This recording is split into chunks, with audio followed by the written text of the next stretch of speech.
Welcome back to DVC Weekly. This is episode 261.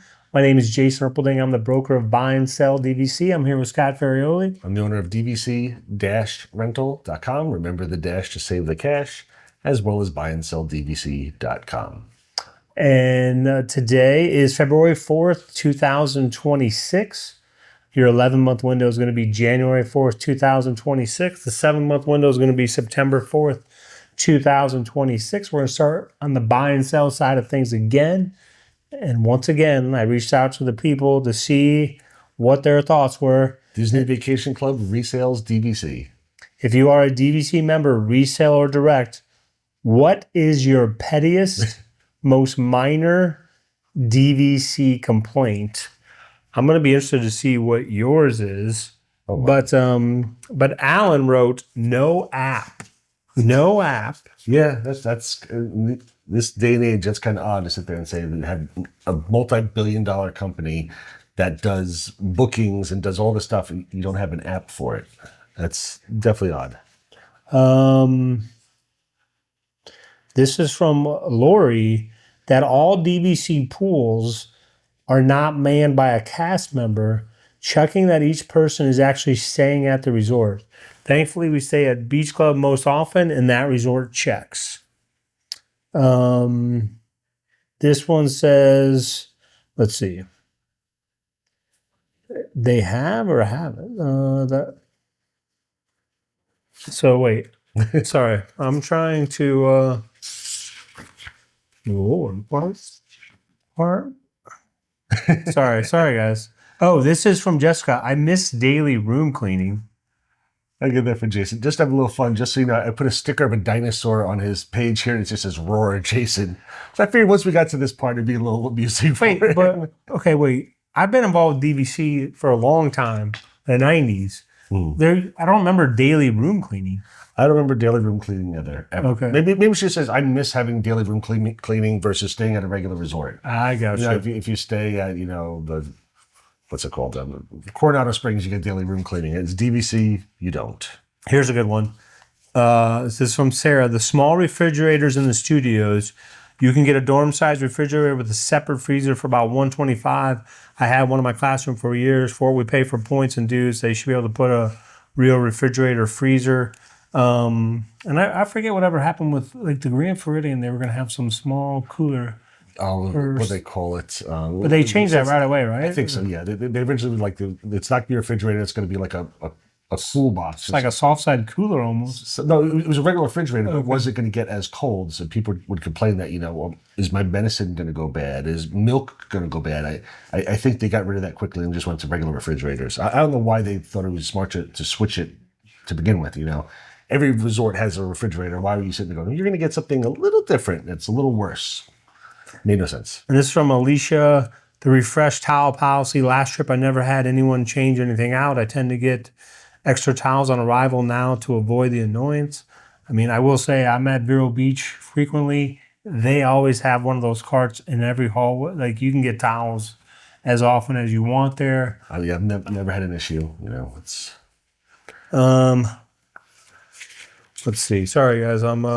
So I'm just going to say my pettiest complaint is the fact that last year, when you go online and you go to vacation points, it no longer says U-Share on there.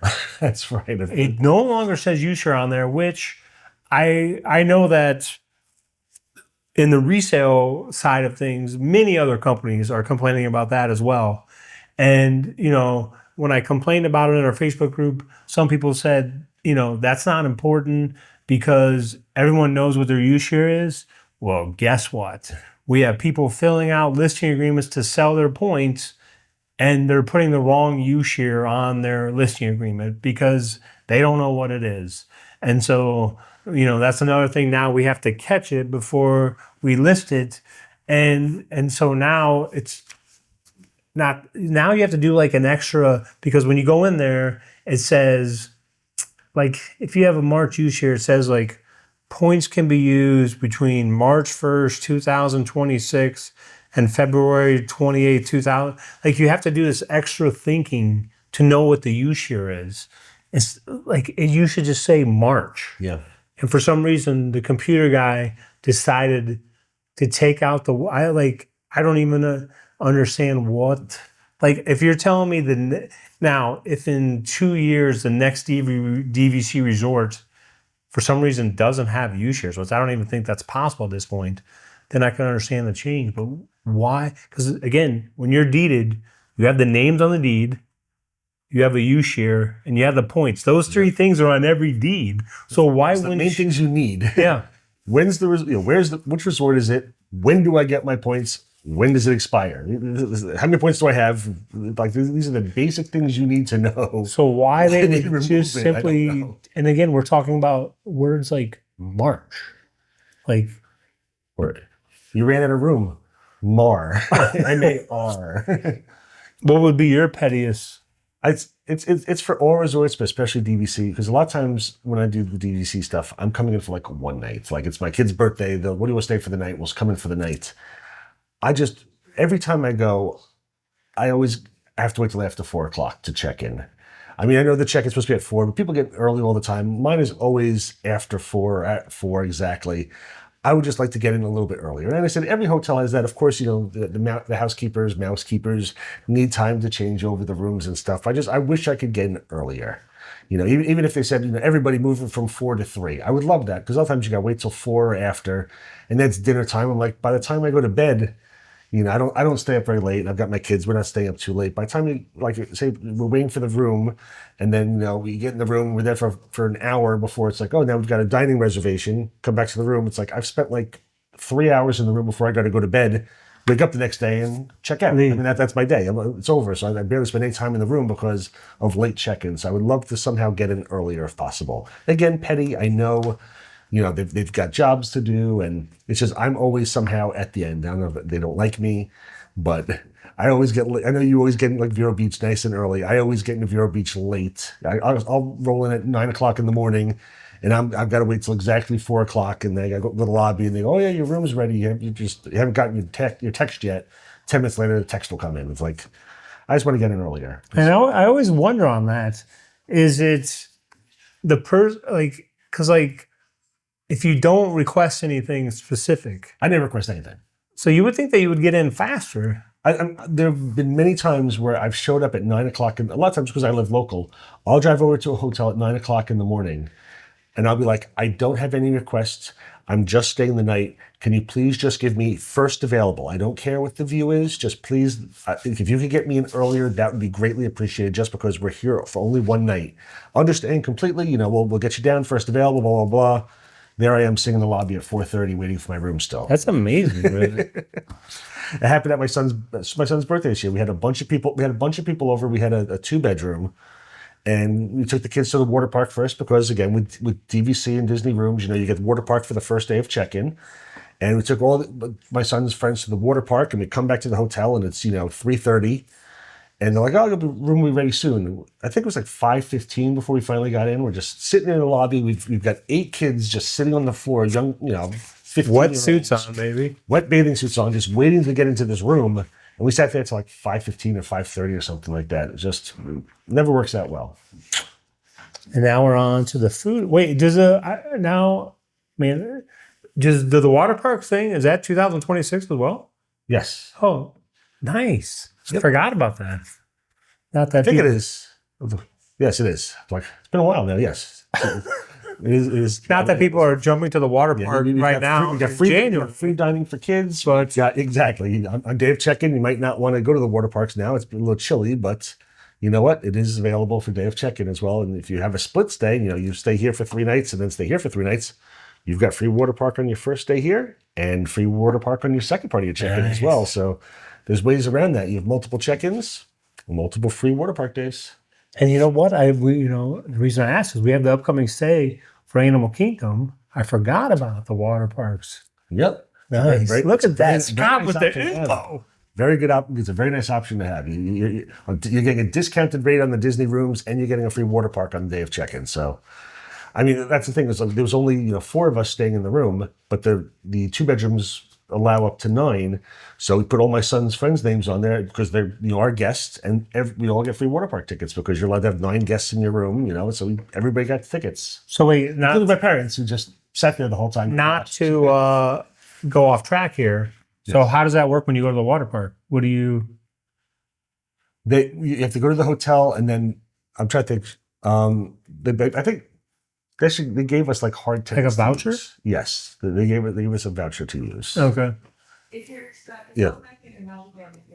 Okay, so if you're registered to the room, they'll put it on your Magic Band. Okay. So when you however, if your Magic Band or your phone. So if you've got your phone linked, so you can use it to open the doors and stuff, you can use it at water park access as well. But I think they have hard tickets also.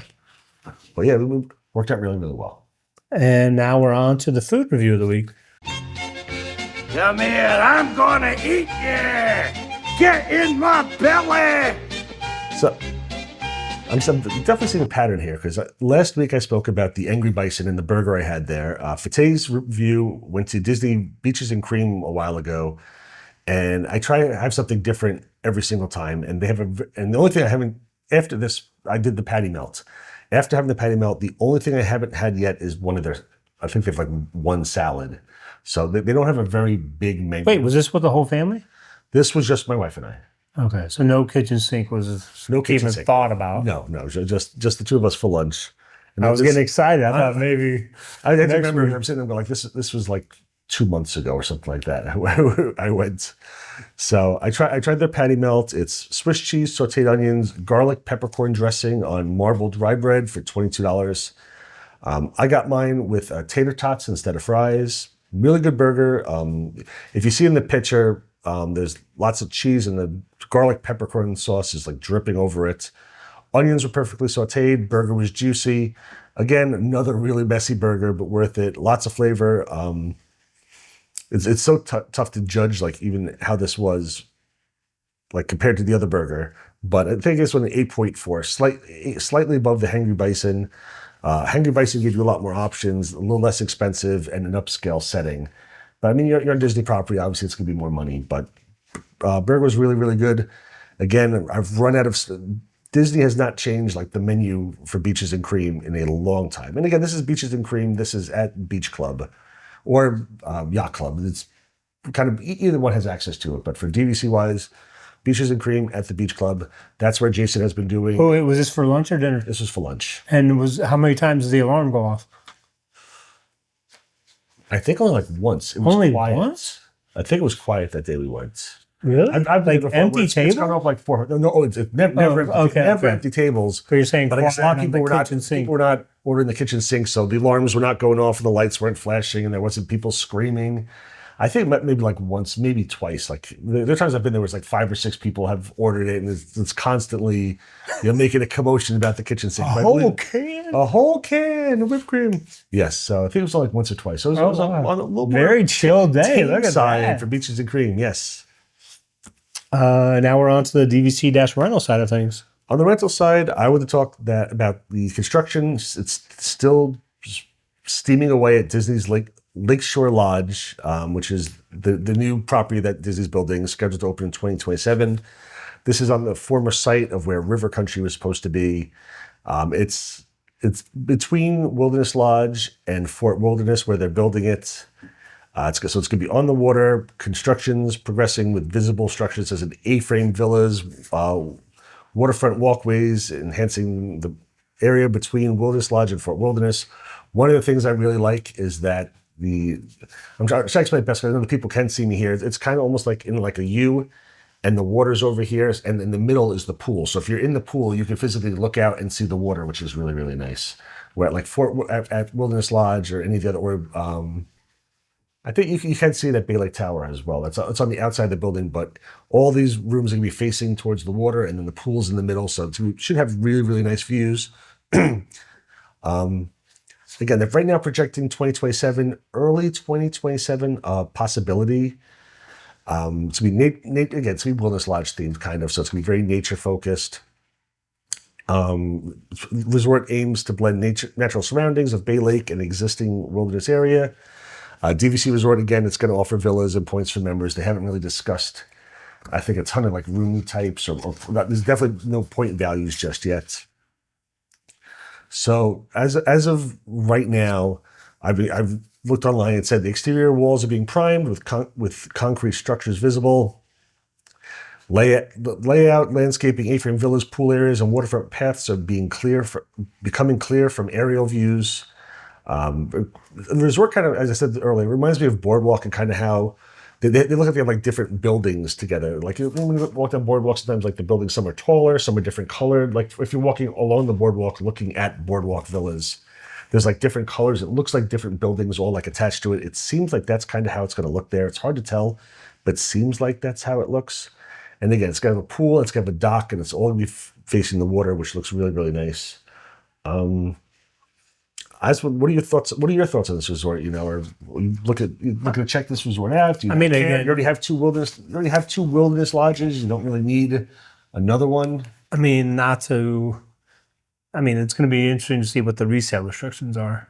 Yeah, that's true. That's going to be all the news. Many of the new things. There's been standalone resorts have been resale restrictions. So, we've talked about this a zillion times. I don't fully understand why Disney does this. It hurts the people who buy direct from them. On the resale market, it'll drop the price to less than half of what people have paid. And just extra stuff to worry about. I can stay here. I can't stay here. It's just, I don't know what Disney's value is. If it's to try to hurt the resale market, you're really just hurting owners. You're hurting your own direct owners. And the people who are buying resale are going to get it for less than half of what it goes for because of the restrictions. It just doesn't make any sense. Yeah, that's for example, Fort Wilderness Cabins, right? So that's a resort where, what's the direct price? I think it's in like the 260 range. Okay. So ballpark, 250, 260. It's 250, 260 range. And we just had a resale and it closed. Not that we, give out price all the time, but somebody sold a property and the resale price was 107 a point. It sold for 107? Yeah. Wow. So realize this is a brand new resort. Yeah. Somebody bought this 2 years ago. 2 years ago for like 250 or whatever that number is, and resold it for 107. Like I know Riviera is the same one. It's in the 250, 260 range, something like that. It's typically listed for 130s, and it's normally selling for less than that. So and again, it has to do with for those not familiar, when that person buys that resale, they can only use it at the Fort Wilderness Cabins. They can't exchange those points to say at Boardwalk or Saratoga, and the buyer knows that. So the buyer said, well, this is all I can do. This is the most I would pay for that with that option. But now that person, so in the past, even if you bought direct, like I'm just going to use Bay Lake Tower because that's 2009. Even if you bought direct for Bay Lake Tower at the time in 2009, selling for like $95 a point, you could buy that. And if you kept it for say 2, 3, 4, 5, 6 years, then when you went to sell it, you were selling it for more money. So if people got the itch to be like, oh, I want to buy this new resort, I'll sell Bay Lake Tower. I can get back more than what I paid for, and then I'm going to put this money towards this. And again, the same thing would happen. You would buy this resort, keep it 3 to 5 years, and whatever. Well, now, so the person that bought the Fort Wilderness Cabins, they probably have a bad taste in their mouth because they bought it and then they lost a bunch of money on it. But now the person that benefits is the person that bought it resale, because now they bought it and they can probably use it for 5 or 10 years, and then they'll be able to sell it for probably at least what they paid for it, if not more. So now they're the one that benefits. So, it's and again, you have different people at DVC that, come in charge. And again, these are, the people that work at DVC are just, they're regular humans, they put their pants on one leg at a time. So they make decisions. It's not like the decisions are not always correct. Like we can go through the history, Old Key West extension was not the right decision at that time. Different things. So they can make the wrong decision. So it'll be interesting to see, what decision is made on. This seems like it's the wrong. This is only for the newer, the resorts, Riviera and after that. Disneyland. So if you buy Bay Lake Tower, Grand Floridian, Poly. But not when they open up the new Polynesian, of course, because, They didn't separate that. Yeah, they didn't separate. Yeah, so yes, so yeah, but all the other ones, when you buy on the resale market, you get all of the perks. You can stay at any of the 7 resorts. 14. 14 resorts. I mean, at the 7-month window, you can stay at any of the other 14 resorts. It's just Riviera and the standalone stuff they've done after that. And I just still don't know why Disney's doing it. Because again, I feel like it was to try to hurt the resale market. But if anything, it's hurting your direct buyers, and it's rewarding the people who are buying it on the resale market. That's going, I got this $260 contract, $260 per point. I just picked it up for $107. I did pretty well for myself. Yeah, and so they're in this. I mean, they're in the same pool together, and you know what I mean. Yeah, it's exactly. like the same pool, in the same restaurants. You paid $260. Wow, I paid less than half of that. Yeah, so I mean, in that case, which owner thinks that they got the better deal? Yeah, the guy who bought direct, and this guy swimming next to him who paid much less. So it's one of those things where it'll be interesting to see. I hope they don't do it just to make things easier, but they probably, unless they sit there and they go, we made a mistake. And I don't know if Disney's going to sit there and acknowledge that they made a mistake with this, and they may just keep rolling with this going forward. I mean, really, again, it has to do with the cycle of things. Like if you make it so that there's not such a big, because you have many. If you go, again, I mentioned this before. Reddit is a very good place to get information, and so you see people all the time, ask questions about it, and there's so many people that will they have so much knowledge on there. And it's like a lot of people preach, like, I would never buy like a Riviera direct from Disney because if I ever have to sell it, so I would never. Right. But if you have that said, so that has to have an effect on Disney's decision, because if it becomes just common knowledge, then it makes, okay. I personally, again, I've always bought resale. I find that it makes more sense to buy resale than buy direct. However, it's very easy to make a case to buy direct and say, I want the perks. I want to be able to go to the DVC if I can get into the special DVC parties. I want that. And I want the sorcerer pass. I understand that makes sense. It's maybe not a great choice. It might cost you extra $15,000, but I understand that. Why in the world would you buy one of these Riviera contracts or Disneyland Hotel where you're sitting there and you go, I know if I ever need to sell this, I'm done. Yes, if you sell your Polynesian, your Bay Lake Tower, you buy direct and you sell it resale, you're going to lose money. But these ones, if you sell it the next day, you are going to be taking a 50% more drop. It's amazing because, again, whoever buys it loses those perks. So it makes no sense to ever buy a Riviera direct from Disney. If you really want a Riviera, again, pick it up on the resale market for much less than half. And if you've ever got to sell it, you're going to be selling it for around what you paid for it. Maybe a little more, maybe a little bit less. After 10 years of use, it'll probably still be a little bit more, a little bit less. But again, direct from Disney, next day you're done. You're in a lot of trouble already. Yeah, and when it comes to the perks, I'm one of those people where, I own all my points resale, and because I bought and sold in the past, and like all mine are all after 2019, but I don't miss out on any of the perks. But if you told me, like, if you're buy direct, again, these seem extreme, but if you told me you buy direct, you could check in at 8 a.m. all of a sudden, I'm thinking again. If you told me if you buy direct, you 100% will get a Moonlight Magic event once every 2 years, then I'm listening. You know what I mean? Because odds are you're not going to be there during that time. They only have a few. But what I'm saying is like people buy direct to get a Moonlight Magic, and then if you watch online, it's been 4 years and they can never get in. I used to get in all the time for Moonlight Magic. I live here. I own several contracts. I used to get in constantly whenever there was an event. I used to go to it. Nowadays, I think maybe I've gotten into like 1 out of the last 5 I've tried. Even when I had a reservation at, we had one. It was a couple weeks ago. We were trying to get into one of the Moonlight Magics, and we had a reservation for that day. So like I had first shot at it before it opens up to everybody. Still didn't get in. So I got in. I was like number 7,000 in line, and I'm no chance. So to me, it's like that's one of those perks where it's like the guy, where he's, like when you see online where he's holding the fish, someone's trying to have it.